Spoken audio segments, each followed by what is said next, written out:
সম্মানিত দর্শক, এই মাছগুলোকে ঠিক মতন পরিচর্যা হচ্ছে নাকি সেই জন্য সুইজারল্যান্ডের থেকে চিংড়ি মাছের রেণু গবেষককে নিয়ে আসা হয়েছে। তিনি গবেষণা করে দেখছে, পর্যবেক্ষণ করছে মাছের কোনো সমস্যা আছে কি না।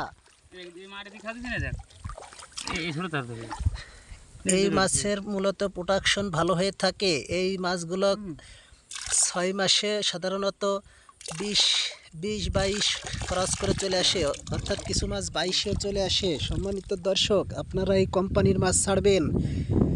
এই মাছগুলো শতকরা 95% মাছগুলো মদ্দা হয়ে থাকে। এই মাছের বেশি লাভবান। আপনারা নদীর মাছ যারা ছাড়ছেন 3000-3200 টাকা করে, এই মাছের পোনা মাত্র 4000 টাকা হাজার।